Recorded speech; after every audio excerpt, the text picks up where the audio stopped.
अकोला शहरातील सर्व police station अंतर्गत चेन स्नॅचिंगचे गुन्हे वाढत असल्याने अकोला शहरातील नागरिकांमध्ये चेन स्नॅचिंग बाबत भीती निर्माण झाली आहे।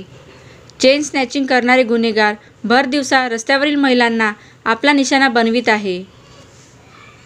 चेन स्नॅचर गुन्हेगार दुचाकी मोटरसायकलवर स्वार होऊन भर रस्त्यावर गुन्हे करीत आहेत।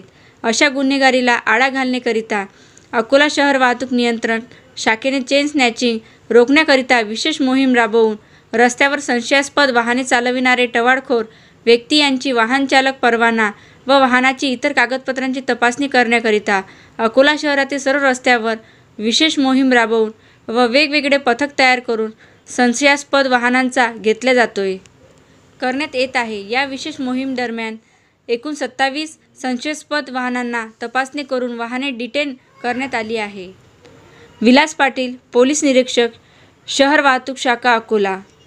सुमारे 1 महिन्यापासून अकोलामध्ये जे चेन स्नॅचिंगच्या 2-3 घटना घडलेल्या होत्या, महिलांना बघून किंवा वयोवृद्ध महिलांना बघून, एकट्या महिलांना बघून बरेच टुकार मुलं मोटरसायकलवर येऊन बिना नंबर प्लेटची गाडी वापरून मंगळसूत्र चोरी, चेन स्नॅचिंगचे गुन्हे घडलेले होते। त्या गुन्ह्यांना आळा बसावा, माता भगिनीचे मंगळसूत्र चोरी जाऊ नये, त्यांच्या धार्मिक भावना दुखू नये याकरता माननीय पोलीस अधीक्षक जी श्रीधर सर यांच्या संकल्पनेतून आम्ही चौकात म्हणजे 10 ते 12 पॉईंट असे महत्त्वाचे ठिकाणाचे पॉईंट आहे की जिथे आम्ही बिना लायसन्सचा कोणी चालक असेल, ट्रिपल सीट चालवत असेल किंवा बिना नंबर प्लेटची गाडी असेल, त्या सर्व वाहन आम्ही डिटेन करीत आहोत, गाड्या ताब्यात घेत आहोत। जिथपर्यंत त्यांचे मूळ लायसन, मूळ कागदपत्र ताब्यात येणार नाही तिथपर्यंत आम्ही त्या गाड्या सोडत नाहीत।